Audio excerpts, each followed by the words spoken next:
तंत्र की दुनिया में बहुत कुछ होता है।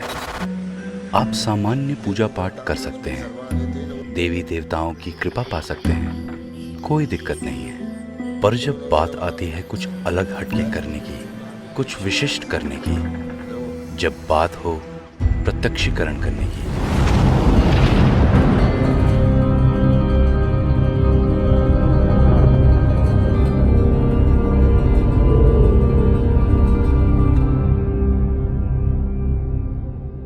आदेश दोस्तों, मैं तांत्रिक हरीश कुमार आपका इस चैनल में स्वागत करता हूं।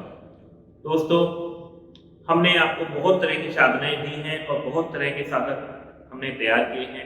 हमारे यहाँ से बहुत से शिष्यों ने तंत्र की साधनाएं सिद्ध की और उनमें काफ़ी उच्च कोटि की सफलताएं प्राप्त की हैं। बहुत ऐसे शिष्य हैं जो नोट बरसाने की जो क्रिया है स्पेशली उसको सीखने के लिए हमारे पास आते हैं। तो इसको हमने पूरा एक अलग से कोर्स ही हमने एक बनाया हुआ है।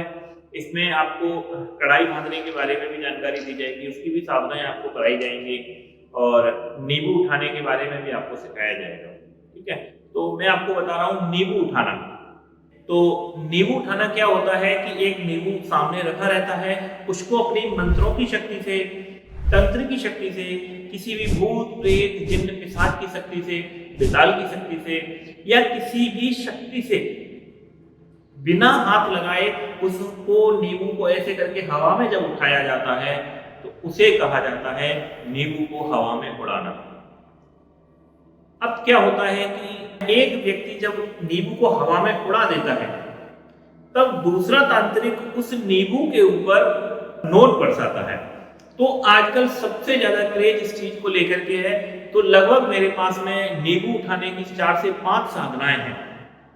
आप उन सभी साधनाओं के बारे में मुझसे विस्तार से जानकारी ले सकते हैं और नींबू को आप उठा सकते हैं।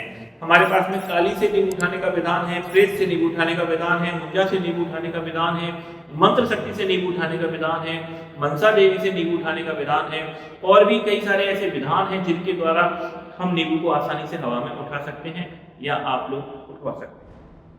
इसकी पूर्ण रूप से एक साधना होगी प्रॉपर तरीके से, उसके बाद में ही आप नींबू को हवा में उठा सकते हो। नींबू आसानी से हवा में उठ जाता है यदि आपने कोई भी शक्ति को सिद्ध किया हुआ है।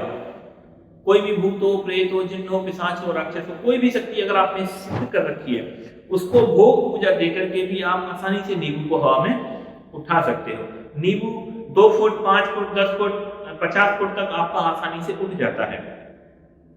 हवा में उठने के बाद नींबू को स्थिर भी किया जाता है। 2 मिनट 5 मिनट के लिए आप उस नींबू को ऐसे ही हवा में स्थिर कर सकते हैं। उसके बाद में जब आप हाथ को ऐसे नीचे करोगे तो वापस से नींबू नीचे धीरे धीरे धीरे धीरे वापस जमीन पे आ जाता है। इस चीज में सबसे ज्यादा फेक काम होते हैं आजकल, सबसे ज्यादा लूट खसोट इसी एक ही काम को लेकर के हो रही है। तो आपको खुद ये काम सीख लेना ज्यादा अच्छा है और बेहतर है। तंत्र में ज्यादातर लोग क्या करते हैं कि धागा बांध करके नींबू हवा में उड़ा करके दिखा देते हैं। उन लोगों की वीडियो तो आती है मगर वो लोग कभी सामने नहीं आते क्योंकि वो फेक लोग होते हैं। इससे अच्छा है, बेहतर है कि आप लोग खुद ही नींबू उठाना हवा में सीखें और उसके द्वारा फिर किसी भी कारीगर के द्वारा आप उस पर नोट पॉलिश कर सकते हैं या आप खुद भी चाहेंगे तो हम आपको बाउंसर बना देंगे, यानी कि आप खुद ही शक्ति से नोट बरसा सकते हैं, उसको रोक भी सकते हैं। तो ये धीरे धीरे हम आपको इसके बारे में विस्तार से जानकारी आगे से देते रहेंगे। अभी जिस किसी भी भाई को नींबू उड़ाने का साधना लेना हो, जिस किसी को भी ये क्रिया विद्या सीखनी हो, वो हमारे इन दिए हुए नंबरों पे संपर्क कर सकता है और साधना लेके अपना शुरू कर सकता है। ठीक है दोस्तों, आदेश।